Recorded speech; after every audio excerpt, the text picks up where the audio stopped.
Assalamualaikum warahmatullahi wabarakatuh. Shalom, Om Swastiastu, Namo Buddhaya, salam kebajikan dan salam sejahtera bagi kita semua.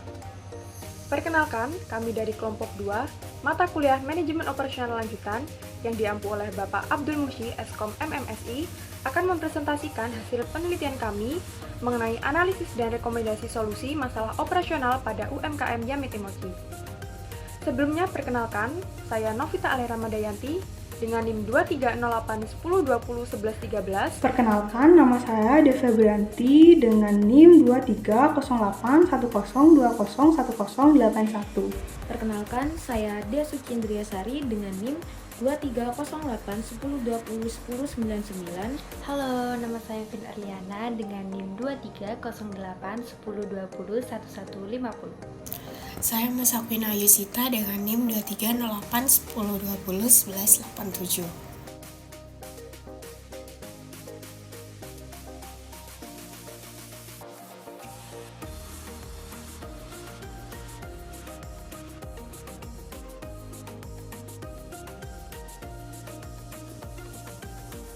Di sini saya akan membacakan latar belakang dari berdirinya UKM Yamete Mochi ini. Nah, usaha pembuatan mochi ini bermula secara tidak terencana ketika masa menunggu pengumuman hasil seleksi penerimaan perguruan tinggi. Nah, dalam periode tersebut, banyak waktu luang yang dimiliki, sehingga muncullah keinginan si owner tadi untuk melakukan kegiatan yang bermanfaat. Tepatnya pada tanggal 18 Mei 2023, muncullah ide untuk membuat mochi sebagai bentuk mengisi waktu luang. Awalnya niat utama pembuatan mochi hanya sekedar untuk konsumsi pribadi dan sebagai hobi baru. Nah, inspirasi datang ketika si owner tadi sedang berusaha membeli mochi melalui media sosial. Saat itu banyak penjual yang menggunakan sistem pre-order atau yang biasa kita sebut dengan open PO, di mana pembeli harus menunggu beberapa hari hingga mochi dapat dinikmati. Keinginan untuk segera menikmati mochi tanpa menunggu lama memicu ide untuk mencoba membuat sendiri di rumah dengan berbekal resep-resep yang ditemukan melalui media sosial dan internet. Nah, proses pembuatan mochi pada tahap awal berlangsung sebagai upaya belajar dan eksperimen si owner. Mochi-mochi yang dihasilkan pun awalnya tidak pernah direncanakan untuk dipasarkan.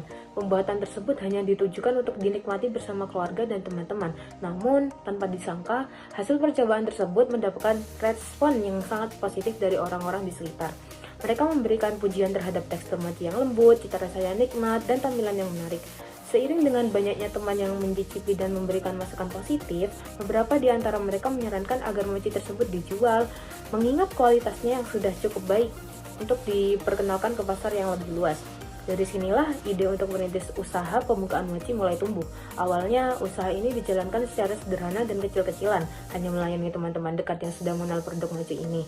Namun, seiring berjalannya waktu, permintaan semakin meningkat, terutama setelah teman-teman yang sudah mencicipi mulai merekomendasikan mochi ini kepada lingkaran sosial mereka.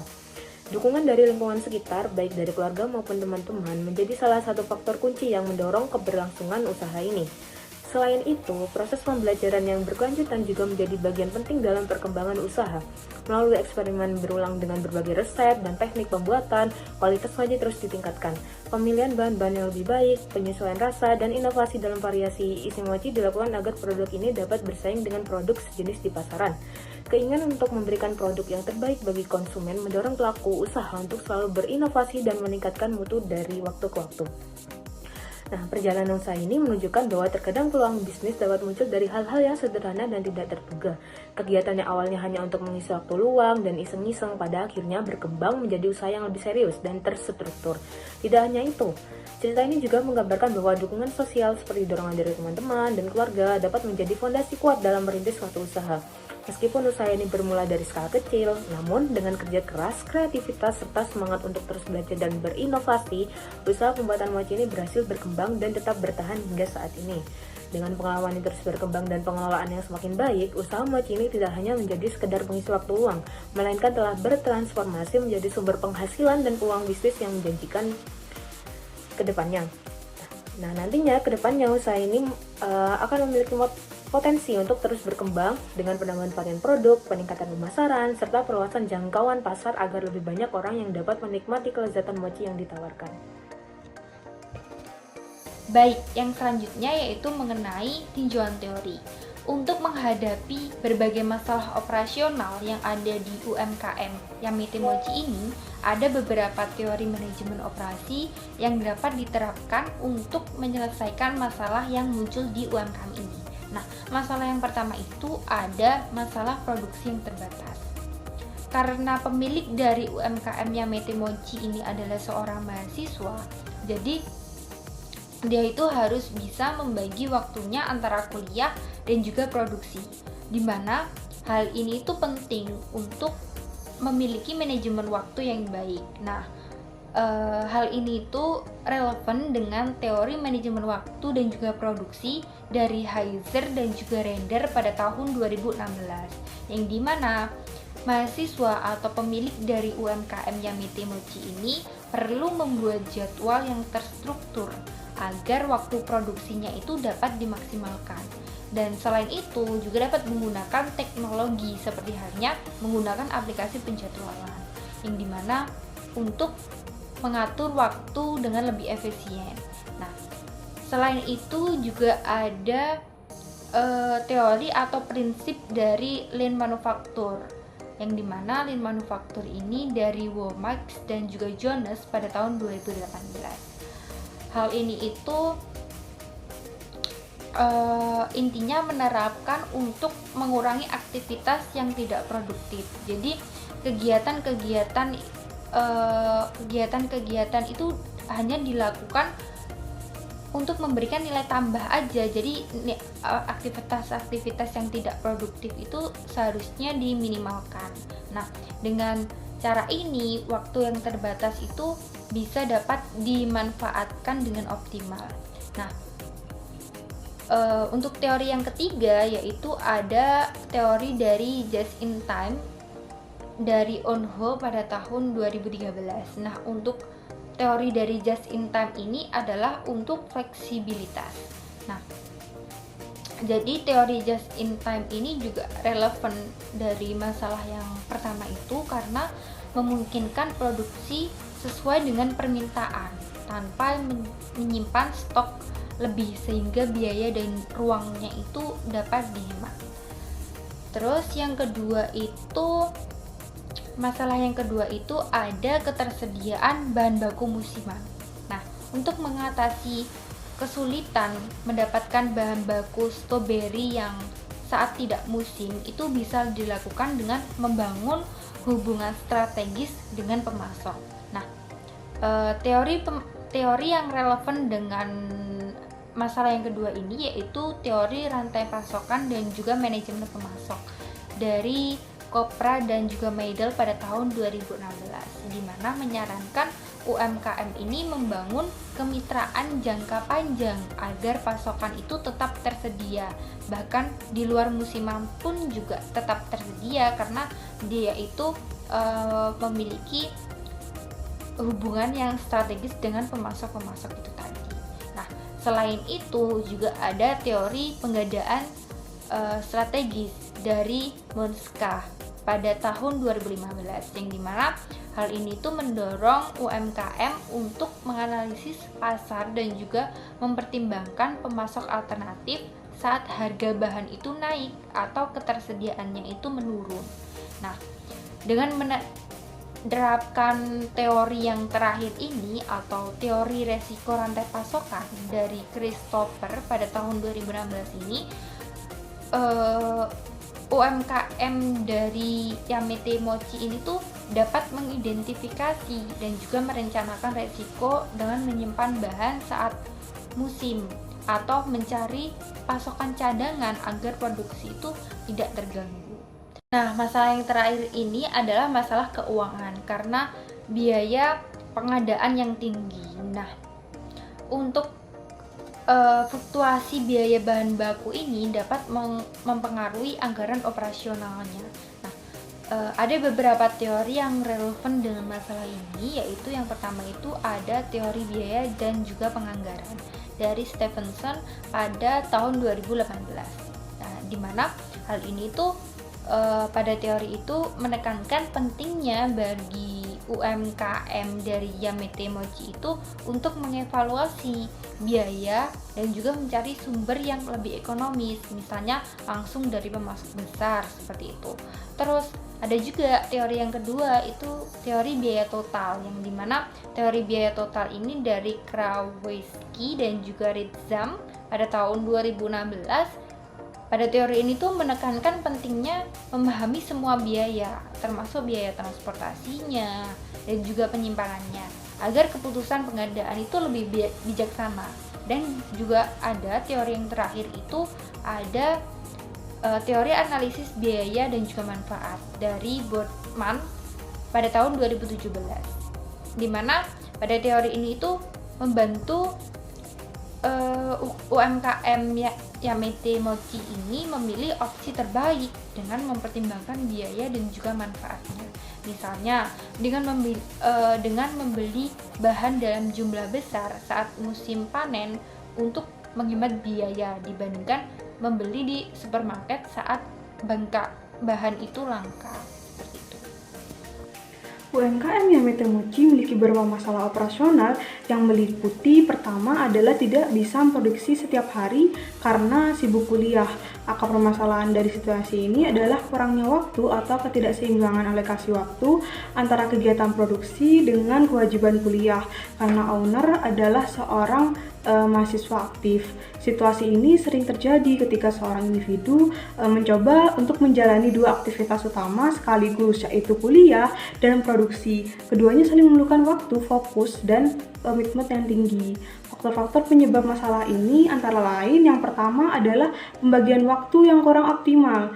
Pembagian waktu yang kurang optimal menjadi tantangan utama bagi owner dalam menjalankan bisnis dan memenuhi tanggung jawab akademis, karena owner adalah seorang mahasiswa.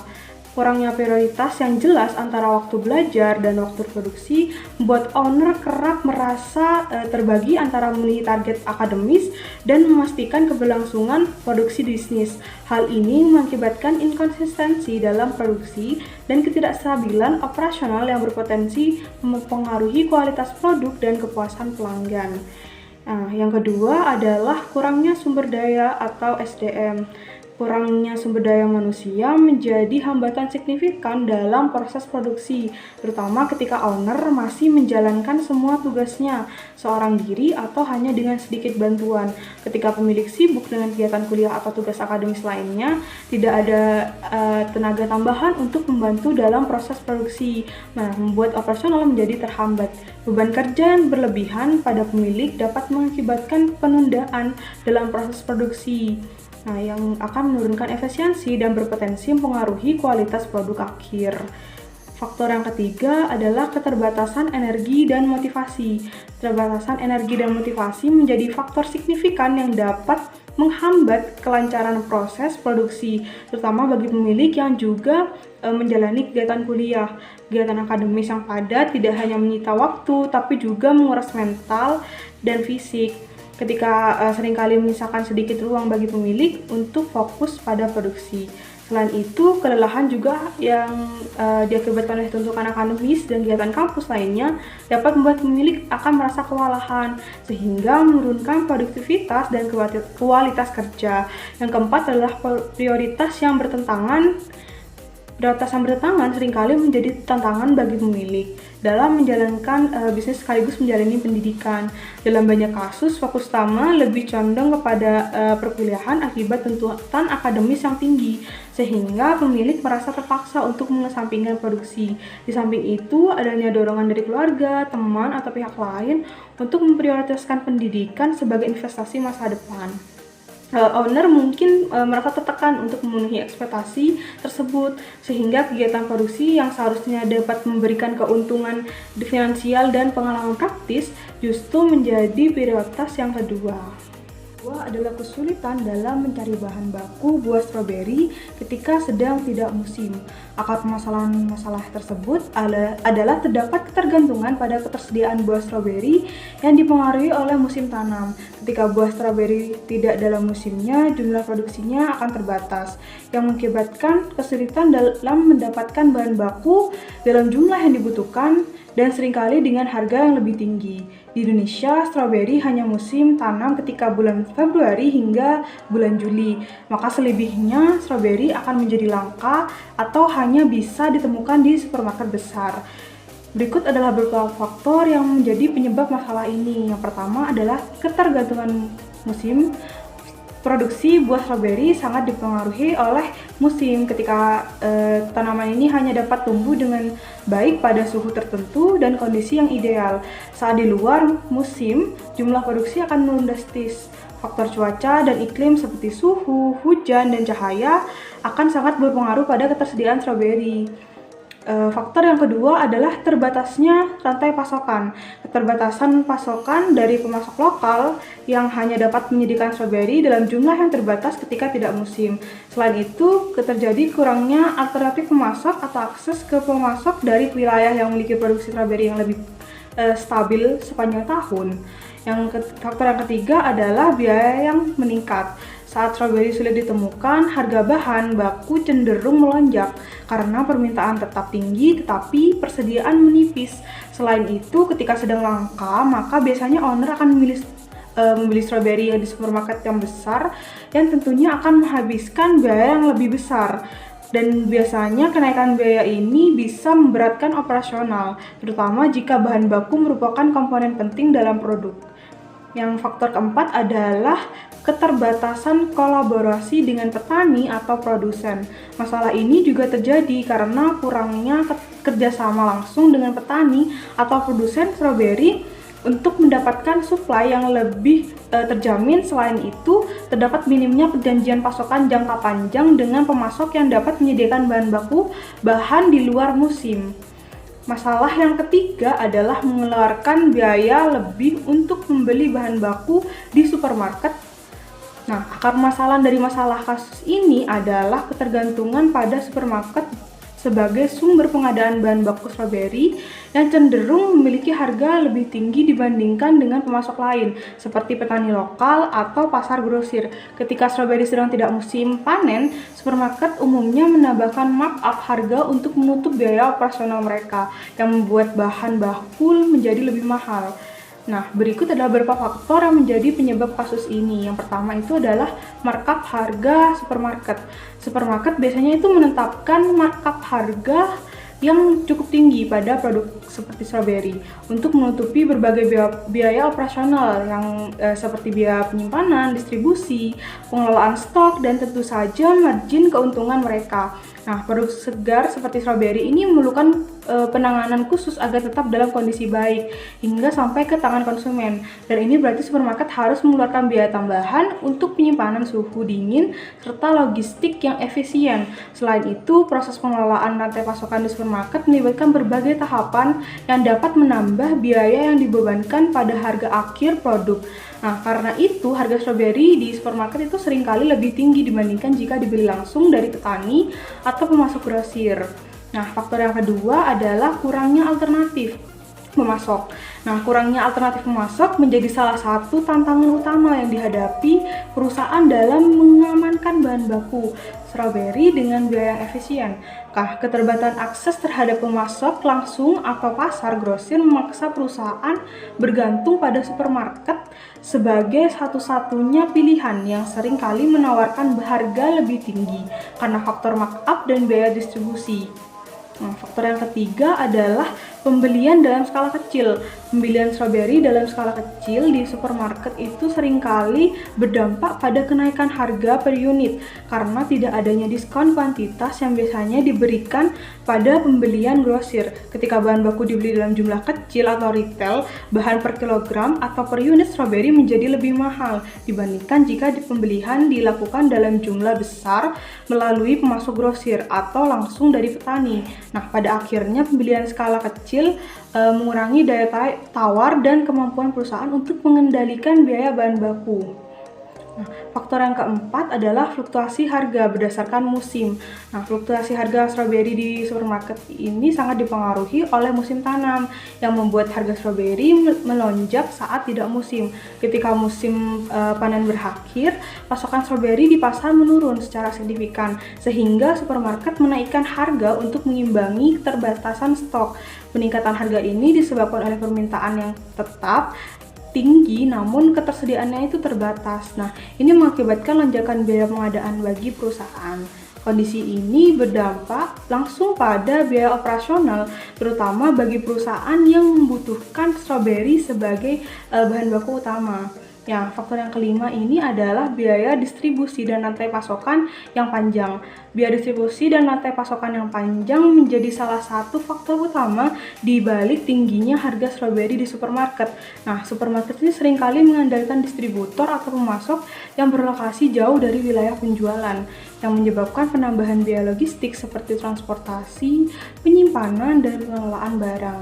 Nah, setiap langkah tambahan dalam rantai pasokan menambah biaya yang akhirnya akan dibebankan kepada konsumen, termasuk biaya untuk menjaga kesegaran stroberi agar tetap layak dijual.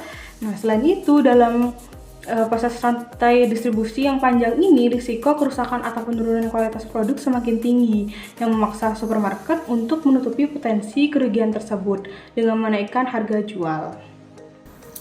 Baik, jadi di sini saya akan menjelaskan tentang rekomendasi dan juga implementasi pada permasalahan UMKM Yamete Mochi yang memiliki permasalahan pada waktu produksinya karena terkendala dengan waktu kuliah yang cukup padat.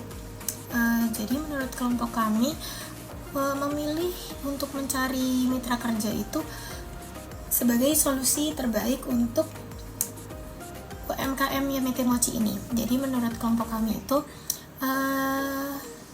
UMKM Yamete Mochi ini harus membuat rencana tindakan detail terlebih dahulu. Untuk langkah-langkahnya, yang pertama itu mengidentifikasi kriteria mitra kerjanya.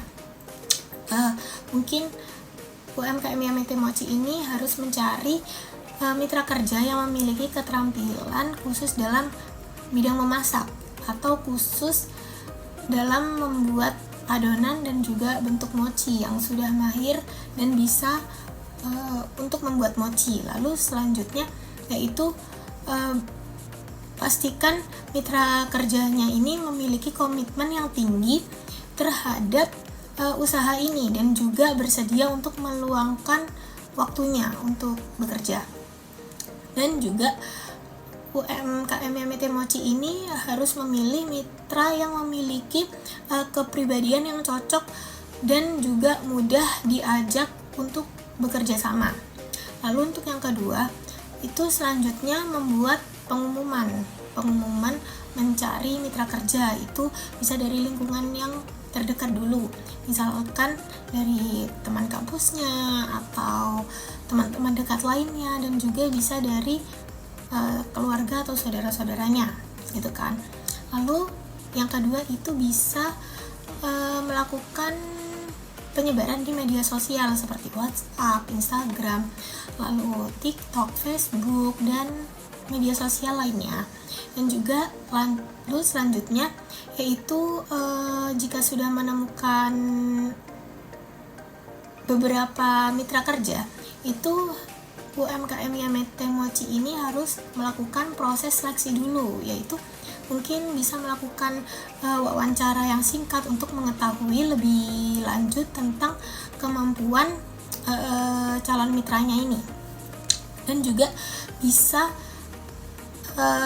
tes keterampilan nih, jika memungkinkan itu si mitra kerjanya mungkin diberikan tes kecil untuk mengukur kemampuan untuk memasak mochi tersebut gitu. Lalu selanjutnya jika sudah menemukan pilihan calon mitra yang pas, itu mulai membuat perjanjian atau kesepakatan tertulis. Itu misalkan kayak buat perjanjian tertulis yang jelas mengenai pembagian tugasnya nantinya gimana, atau penghasilannya, keuntungan dan kerugiannya. Itu harus jelas gitu. Lalu yang terakhir yaitu sudah bisa mulai bekerja sama, tetapi ini harus dengan jelas dulu dibuat pembagian tugasnya. Tentukan masing-masing tugas secara jelas kepada mitra-mitranya gitu. Misalkan satu orang itu fokus pada produksinya, lalu yang lainnya mungkin fokus untuk ke pemasarannya gitu. Dan juga selanjutnya itu bisa melakukan evaluasi gitu secara berkala untuk melihat apakah pembagian tugas itu sudah efektif gitu. Lalu selanjutnya untuk sumber dayanya, pada UMKM Yamete Mochi ini sumber dayanya itu ada manusia ya kan, itu terdiri dari diri sendiri atau owner dari UMKM Yamete Mochi dan juga mitra-mitra kerja lainnya. Lalu juga ada yang kedua itu peralatan seperti peralatan memasak, terus bahan baku dari pembuatan mochinya dan juga kemasan dari mochi tersebut. Lalu juga bisa dari modal gitu, modal untuk membeli bahan baku tambahan atau peralatan baru jika diperlukan gitu. Dan juga itu ada waktu. Nah, ini tuh waktu yang dimaksud itu kayak waktu saat produksi, lalu waktu saat memasarkan mochi tersebut itu, dan waktu saat administrasi mungkin ya, seperti itulah. Lalu UMKM Yamete Mochi ini harus membuat timeline gitu ya. Misalkan pada minggu pertama sampai kedua, nah mereka itu membuat pengumuman dan mencari calon mitranya gitu. Lalu selanjutnya di minggu ketiga gitu sudah melakukan proses seleksi itu atau wawancara. Lalu untuk minggu keempatnya bisa sudah membuat perjanjian dan juga kerjasama. Dan di minggu kelimanya itu sudah mulai produksi bersama. Jadi dengan timeline ini bisa dengan tertata gitu ya. Dan juga ini potensi resikonya itu bisa konflik dengan mitra kerjanya gitu kan, perbedaan pendapat misalkan dengan mitra kerjanya berbeda pendapat atau gaya kerja yang berbeda, itu juga bisa menyebabkan konflik. Lalu juga bisa karena kualitas produk yang tidak terjaga. Nah itu jika si mitra ini tidak memiliki keterampilan yang sama, itu kan bisa membuat kualitas mochinya itu bisa menurun gitu. Lalu juga yang ketiga, pembagian keuntungan yang tidak adil. Nah ini tuh bisa menjadi potensi resiko. Nah jika pembagian keuntungannya tidak adil dengan jelas, itu kan bisa menimbulkan masalah ya, atau merasa tidak adil, tahu gimana calon mitra kerjanya itu. Lalu juga perubahan kondisi pasar ini juga termasuk dalam potensi resiko. Nah perubahan kondisi pasar ini itu bisa mempengaruhi kelangsungan usaha ini gitu. Dan untuk rencana mitigasinya yaitu yang pertama, komunikasi yang terbuka. Yang pertama itu selalu berkomunikasi secara terbuka dan jujurlah dengan mitra kerjanya supaya tidak terjadi miscommunication gitu. Lalu selanjutnya yaitu evaluasi berkala. Nah itu melakukan evaluasi kinerja secara berkala untuk melihat apakah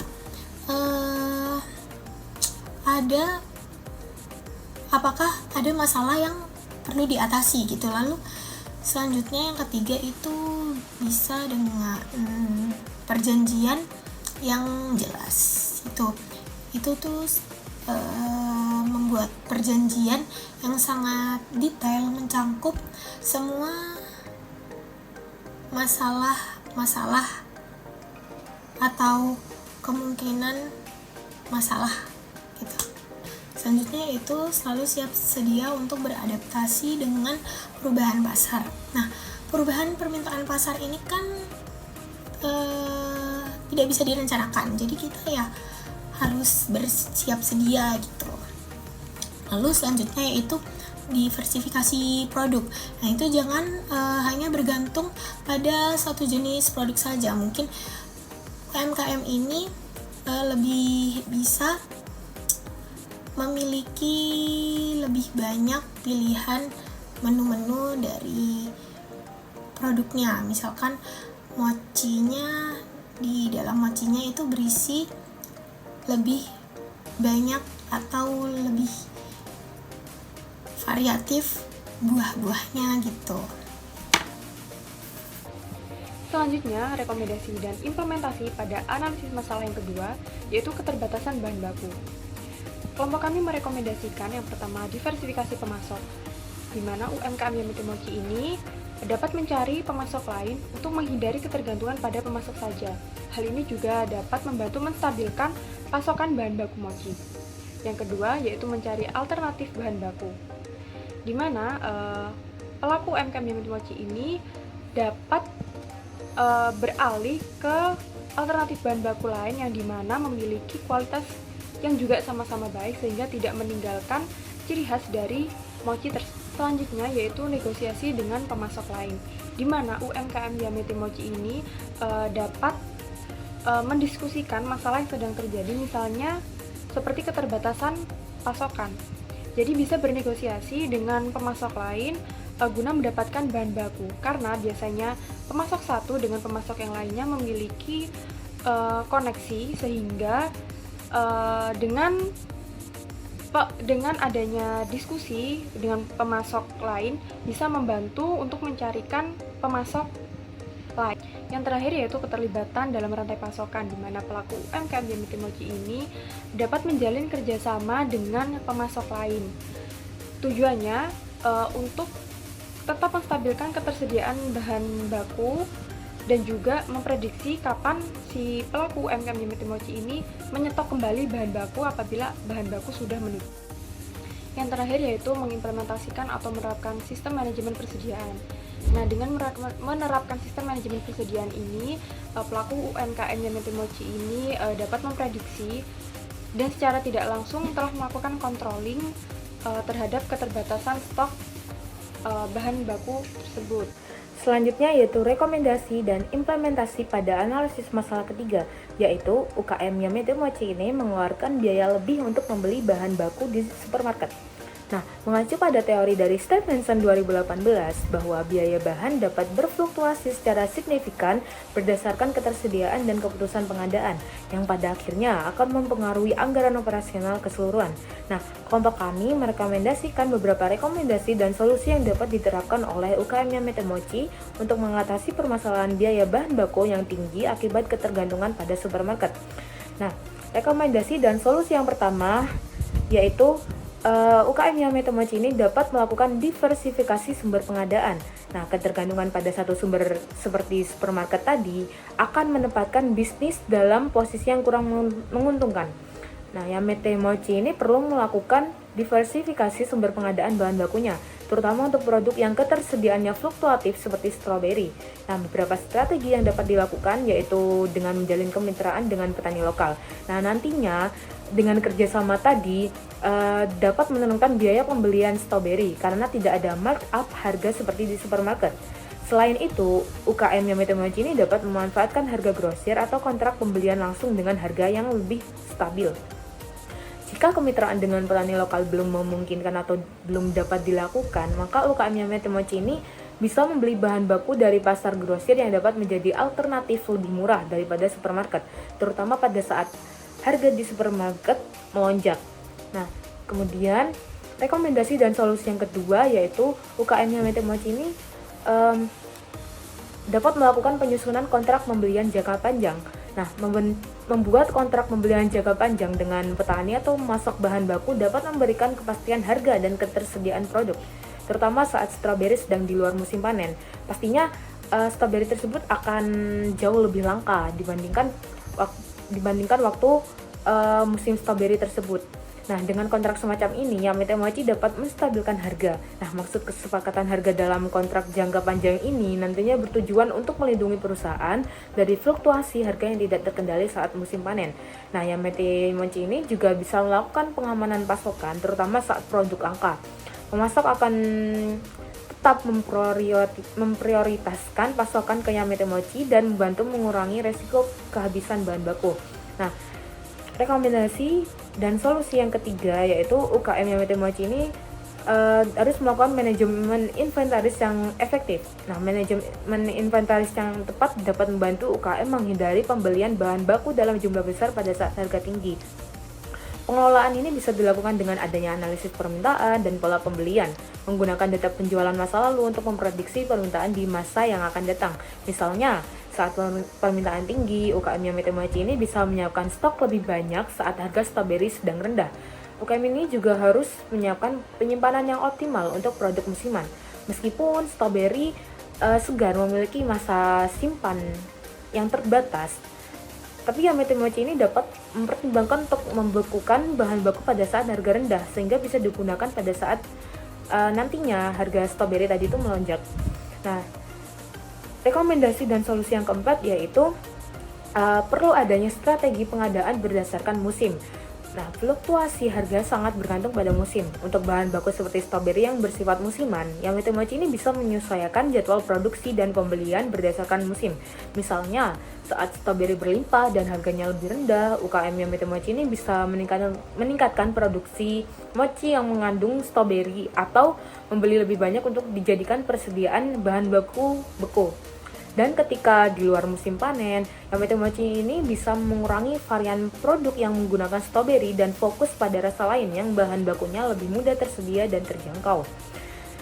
Kemudian, rekomendasi dan solusi yang kelima yaitu UKM Yamete Mochi ini dapat mengembangkan strategi harga dan efisiensi operasional. Jika biaya bahan baku tetap tinggi, UKM dapat mempertimbangkan penyesuaian harga produk untuk mengkompensasi biaya tersebut. Namun, hal ini harus diingat, hal ini tuh perlu dilakukan dengan hati-hati agar tidak mengurangi minat dari konsumen si Yamete Mochi itu sendiri. Selain itu, efisiensi operasional dapat diterapkan dengan meminimalisir limbah dan efisiensi dalam penggunaan bahan baku dapat mengurangi total biaya produksi. Kemudian, rekomendasi dan solusi yang keenam yaitu negosiasi dan perencanaan pengadaan lebih lanjut. Nah, melibatkan lebih banyak vendor atau pemasok seperti distributor grosir atau pemasok besar memungkinkan Yamete Mochi melakukan negosiasi harga yang lebih baik. Pemasok skala besar sering memberikan diskon untuk pembelian dalam jumlah besar atau kontrak jangka panjang. Nah, langkah-langkah yang dapat dilakukan Yamete Mochi ini adalah sebagai berikut. Yang pertama yaitu membangun hubungan baik dengan pemasok alternatif. Nah, dengan membangun hubungan baik dengan pemasok alternatif tadi, nantinya dapat meningkatkan daya tawar Yamete Mochi, terutama jika hubungan ini menunjukkan keseriusan dan komitmen UKM sebagai pelanggan setia. Kemudian langkah yang kedua yaitu melakukan perencanaan pengadaan dengan riset dan pasar berkala. Dengan menggunakan informasi mengenai musim panen, tren harga, dan pasokan bahan baku yang ada, Yamete Mochi ini nantinya dapat melakukan pembelian dalam waktu yang tepat. Nah, itu tadi rekomendasi dan implementasi yang dapat saya sampaikan dan diharapkan dapat menurunkan biaya bahan baku yang fluktuatif dan membantu menjaga stabilitas keuangan Yamete Mochi dan memungkinkan UKM ini agar berfokus pada pertumbuhan bisnis dan ekspansi tanpa terhambat oleh kendala biaya bahan baku yang tinggi. Kesimpulan dari studi kasus ini adalah UMKM Yamete Mochi telah menunjukkan potensi bisnis yang menjanjikan. Meski berawal dari alasan iseng, namun usaha ini menghadapi beberapa kendala utama dalam operasionalnya, yaitu terbatasnya waktu produksi, ketergantungan pada bahan baku stroberi yang musiman, dan tingginya biaya pengadaan bahan dari sumber market. Kendala ini menyebabkan produksi kurang konsisten dan biaya operasional yang membengkak, yang bisa mempengaruhi keberlanjutan usaha dengan menggunakan metode manajemen waktu dan just-in-time atau JIT. Pemilik usaha dapat mengoptimalkan waktu produksi yang terbatas dan mengurangi inventory yang berlebih. Selain itu, solusi diversifikasi pemasok dan pencarian bahan baku alternatif akan membantu menjaga stabilitas pasokan. Di sisi lain, pemanfaatan teknologi seperti ERP atau MRP dapat meningkatkan efisiensi pengelolaan stok dan pengadaan bahan baku sehingga biaya operasional bisa terkendali. Selain itu, menjalin kerjasama dengan mitra produksi dapat membantu pemilik usaha dalam memenuhi permintaan pasar tanpa mengganggu aktivitas akademisnya. Dengan langkah-langkah ini, UMKM dapat meningkatkan daya saing dan memperkuat fondasi bisnisnya sehingga lebih siap menghadapi tantangan operasional yang akan dihadapi dan terus berkembang di masa depan.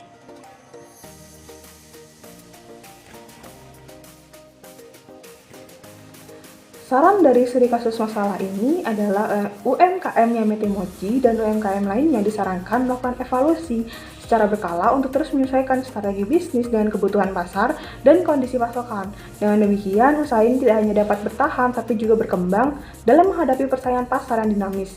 Dengan penerapan manajemen yang baik dan semangat inovasi, Yamete Mochi dan UMKM yang lainnya dapat berpotensi menjadi UMKM yang semakin kompetitif dan berkelanjutan di masa depan.